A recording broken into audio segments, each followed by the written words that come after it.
Here we go with artificial intelligence. An AI app is providing women with support for everything from fertility to friendship. We have founder Amanda Duchach here to tell us all about Ema. Ema with one M.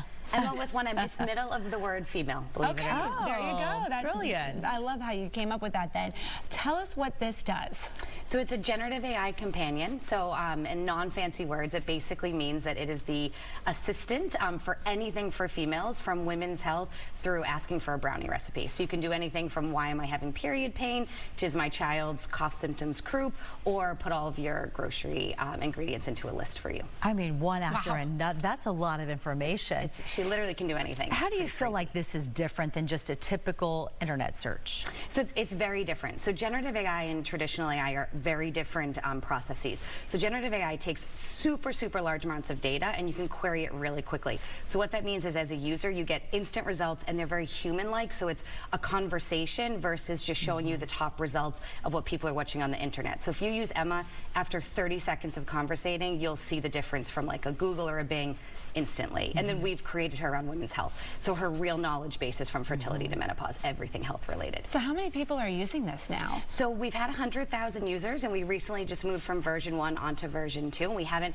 quite released that yet, but all I can say is it's a very large data set. And what that means is that Ema has so much information that she can improve the results that women are getting to make their life happier and healthier And as I well. understand she's empathetic, so she can actually sense emotions. How does that help? Yeah, so I don't know if sense emotions would be the right way to say it. I don't want it to sound creepy to anyone. So we really made her empathetic in her tone and in her voice. So when you talk to Ema, she really makes you feel less anxious, less depressed in the conversation versus like a Google result. Sometimes you're like leaving WebMD and you're like, oh, I feel worse than when I started. Yes. Ema really makes you feel like she's like a calm friend plus a little bit of a doctor combined. It's really just her friendly tone, and we spent a long time to get her to talk like that. There's a lot of controversy surrounding the world of AI right now.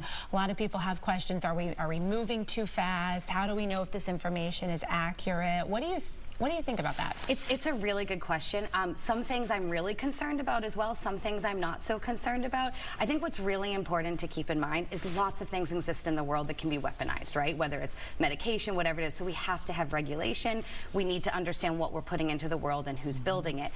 The way that we built Ema is with a lot of guardrails. So she has a really specific purpose, and she can't really go off to the left or to the right the way that some of the things is that we've seen.